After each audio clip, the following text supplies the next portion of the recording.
Can this weekend get any better? Scopely has officially responded to the Emma Frost Red Star controversy, plus the new blog post, Baron Zemo, Hydra getting a rework, and a new campaign, and more, guys.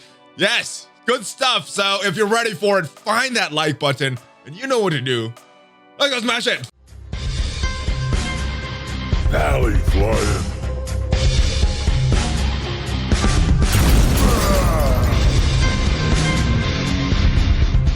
Hello, welcome Valley Maniacs to the ValleyFlyin channel. I am ValleyFlyin, and I hope you are having a great weekend. Normally don't make these videos on weekends, but yes, there's so much good news. Emma Frost Red Star controversy response, and big bombs dropped in this latest blog post, guys. We're gonna talk all about it. I will give you my reaction to it. Very interesting, the way this new Hydra team is lining up.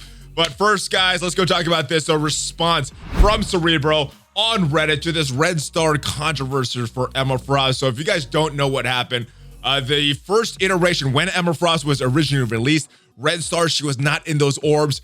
And this has happened in the past, guys. And this time they've decided to award some compensation for the people that did open those Red Star orbs in the past. They went a little overboard with it. Not only did they give these Red Star orbs back, they also were giving some stars for Red Stars, or some Red Stars for Emma Frost, not for Red Stars. Anyway, that is what happened.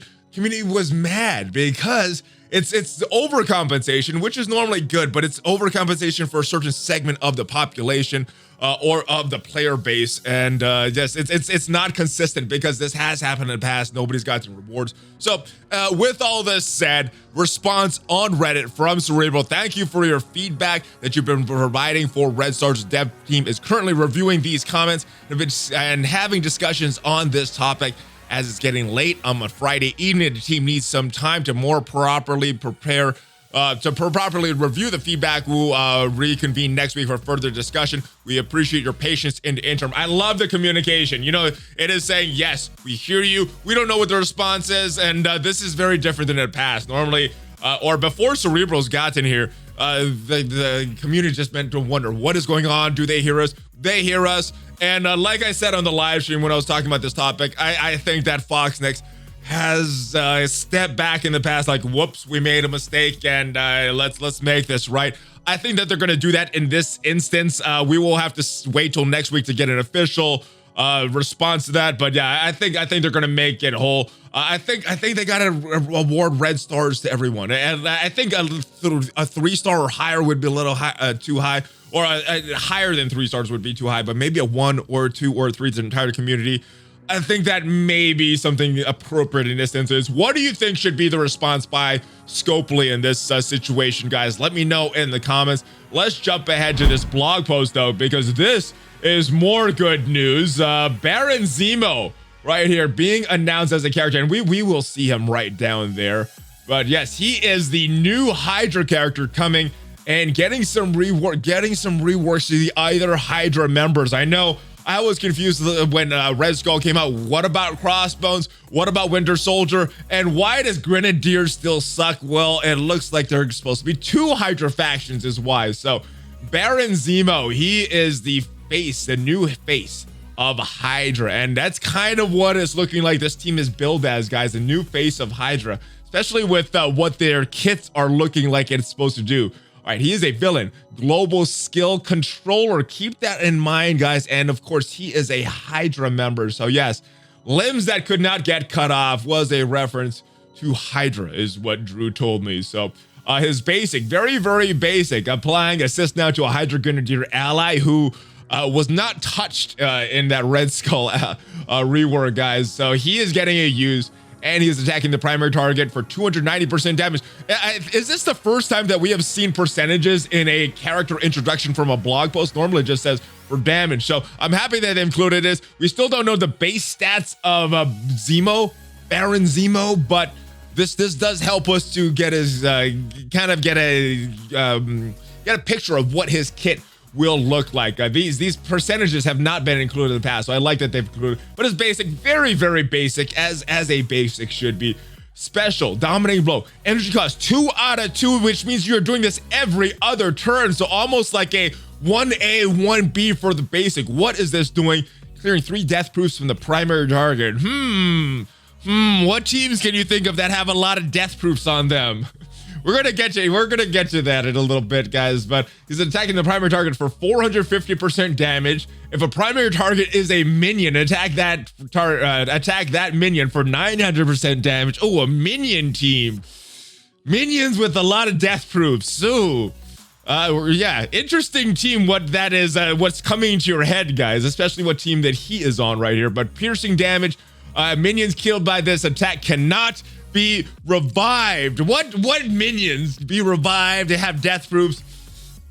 Hydra countering Hydra. It's like you're cutting off one head and so 2 more will appear or something like that is happening. Getting extra focus for this attack, of course, because Red Skull has a crap load of focus and this is unavoidable, cannot be blocked. So yes, this is shaping up, looking like Hydra is supposed to counter Hydra, but very interesting so far. Just on his basic special, not a lot of controlling done by this controller, but we start to see it in his ultimate right here. Premeditation, energy cost 5 out of 5, so not using this as often as his basic, but yeah, Baron Zemo is the Hydra counter, guys. So it's very strange. I'm still trying to. It's like he's saying, "Hey, Grenadier, you got screwed by Red Skull. Come join my team. Let's go counter Red Skull." I don't think he's running Hydra correctly. Anyway, I digress. Let's take a look at his ultimate right here, guys. Attacking primary target, 300% damage. Ability block 1 turn and slow for 2 turns. So here we start to see some control available on turn 1 as well, guys. Then he's rebounding chaining for rebound chaining. 270% damage, applying slow 2 turns. So yes, very, very good move available on turn 1. He gets charged from this move. And what does that do? We start to see more control from his passive and start to see how this whole kit comes about. It starts to see how it, what is the word I'm looking for? How it completes itself. That's not the word, but anyway. His passive, True Leader, on spawn, gaining charge, applying immunity for 1 turn, defense up for 2 turns to self and all Hydra allies, so giving them a little safety, giving them that beefiness that they need. On turn, if charged, attacking all non-minion enemies for 300% damage and all minion enemies for 400% damage. That sounds like, boom, you use this move, you get the charge, and then you go with this move right here. You're killing a minion, most likely. You're attacking all these minions with this move right here. It is just crazy. My goodness. All right. In addition, you're clearing 3 positive effects from all enemies and disrupted for 2 turns. That's where this extra focus is going to help. Maybe you'll start to clear some stuff off of Red Skull there, even on war offense when you're on war offense. Jeez, this and then applying disrupted for all turns to minion enemies, or yeah. So they're not getting stuff back. They're not getting those death proofs back from Hydra scientists there. Gaining 40% speed, and non-minion Hydra allies gain 40% speed. So Crossbones, Winter Soldier, they are getting faster in addition to some boosts that they're getting to their base stats. And on war offense, on a non-minion turn, on an enemy minion turn, excuse me, which is pretty much all Hydra except for Red Skull. 1 evade to a maximum of 3 for self and adjacent allies. So his placement on the team is gonna matter here, guys. Let's move ahead. This is funny. This is perfect. Hydra countering Hydra. All right, Hydra Grenadier. He did not get love from Red Skull, but he is getting love from Zemo, guys. He is getting some increased damage, which makes sense because that should translate to Baron Zemo's basic. Because he is assisting on that. He's increasing the damage on his special as well. And he is also getting more focus. He is giving Hydra allies focus as well. So if you do want to use him right now, or when this rework happens, if you don't want to use him on his Baron Zemo team, you don't have this team built up yet, you want to use Grenadier, this will allow you to use him on that Red Skull version of the team if you want to. But it looks like you're supposed to use him eventually on this Baron Zemo team. If Zemo is an ally, gain 20% damage. So, interesting note here. They refer to him as Baron Zemo and Zemo. Let me know in the comments. Do you think in the description if he's going to be called Baron Zemo or Zemo? It's going to make a big difference in balanced PvP when you try to find him. So, it will matter. But let me know in the comments what you think. All right, a Winter Soldier also getting a little love, getting some more health, getting some more speed to his base stats. Now, this additional speed brings him up to the mediocre category from the pretty slow category. So still not a fast character, but a very, very mediocre character with this new speed boost. His special, Relentless Assassin, it is attacking the primary target for 210% damage now. Right now, it's 200% damage, so you're getting a 10% boost in damage on this move. Still applying the bleed, still bonus attacking 2 times for 150% damage. Right now is bonus attacking up to 2 times. So bonus attacking 2 times is improvement.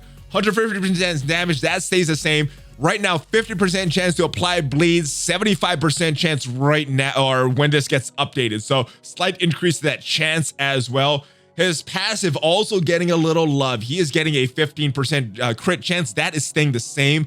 If Zemo is an ally, you're also getting 20% max health. So that is new. But he's also getting an increased crit chance for himself.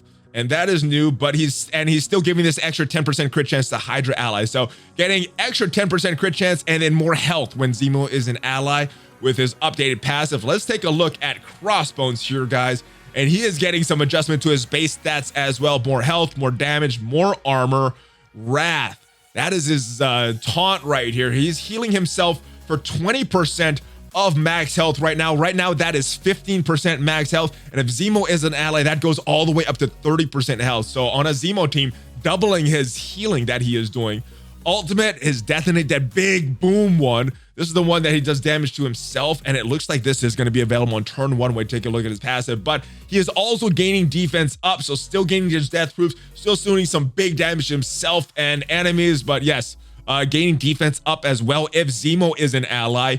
On spawn, he's generating ability energy for himself, and this is what is making it look like he will be able to do this ultimate on turn 1. So that could be a very big change to Crossbones, guys. More max health, he having that, but if Zemo is an ally, he's getting an additional 20% max health. So all in all, additional 40% max health. He's getting that high armor, 5% armor. Hydra allies are also getting that 5% armor. He is getting that armor as well, though. So good stuff there. Slight increase to Winter Soldier and Crossbones, and a slight increase or slight rework to Red Skull as well. His ultimate is now unavoidable and blockable. Let's move on to this Doom War here, guys, because when that 2020, that second half of 2020 roadmap was announced, said that there were more campaign missions coming. I, along with a lot of people, thought that meant more mystic, more cosmic, but it looks like it meant more Doom War. We're getting the first chapter added to this Doom War. It looks like this is a brand new thing coming alongside the Mystic and the Cosmic and Nexus, things like that. So, all right, so what will we get from that? The more important thing than how you get there, but Thor is in this, which is interesting. Right now he's in the raid store. I guess they're wanting him to be a little easier to farm for newer players to get that Asgardian team online. So at least you can get this consistently because he is required for that Black Bolt unlock. But to get to these missions 1 through 3, mutant heroes or Inhumans. So probably just using that full Inhumans team if you have them. Missions 4 to 6, Mystic Heroes. I'm not even sure off the top of my head who is a Mystic Hero, but that Guardian team probably will work on missions 4 through 6, especially since more newer players tend to build up their Guardians as well. So this shouldn't be too much of a problem for your Guardians. And then mission 7 through 9, a lot of choices here. Shield, they have some good teams there. Wave 1 Avengers, kind of outdated, but still should be able to clear some of the easier content. And then Fantastic Four, a good team with some good synergy there. So no word on the date. I did not see a date in this blog post, but yes, X-Force, Negasonic, Farmable, no word on Domino, and no word on X-23. So it looks like hopefully this will come out in enough time to at least get Negasonic up and viable for that Dr. Octopus unlock. Let's move ahead. It looks like there is a special double drop event for some catalysts, so that is always good. There is a Catalyst Blast. It looks like it is a login calendar. Looks like we also have a Catalyst Blitz, or in addition to Gold Blitz, but orange gear, blue gear, not Catalyst, orange and blue gear, excuse me, blitzes. And then Crystal is the Blitz next week. So pretty good timing with this Black Bolt in Humans. Looking like this is also happening for that Black Bolt legendary event, Hela. Loki double drops for them. Mercenaries assemble. Looks like Payday is coming back. And this is a very interesting note. Legendary trait change. So looks like they're going to be changing the traits in your filter roster screen. Adding that legendary tag to characters like Iron Man, Nick Fury, Star-Lord, etc. that are unlocked with other characters, whereas other legendary events that you could just go in with whatever characters, like the very beginner Electra Crossbones event, the Thanos event from way back in the day, same with Deadpool. They had legendary tags. I guess they have legendary tags. I've never really looked at it, but I guess those are being removed. And legendary is going to apply to these legendary characters as we know them in the game. So that is it. A lot of stuff to cover. Yes, normally I don't make the videos on Saturday, but there was so much in this blog post, plus the response to this Emma Frost thing that had the community hot. I don't need to make a video on Saturday, so I hope you enjoyed it. If you did, make sure you leave a comment, make sure you subscribe, do all that stuff, like, share, all that good stuff, guys, and I will see you guys next time. Check out some of the links down below that support the channel. BlueStacks, Worldwide Nutrition, get your discount, guys, and I will see you guys next time. Hulk, fist bump, ValleyFlyin, out!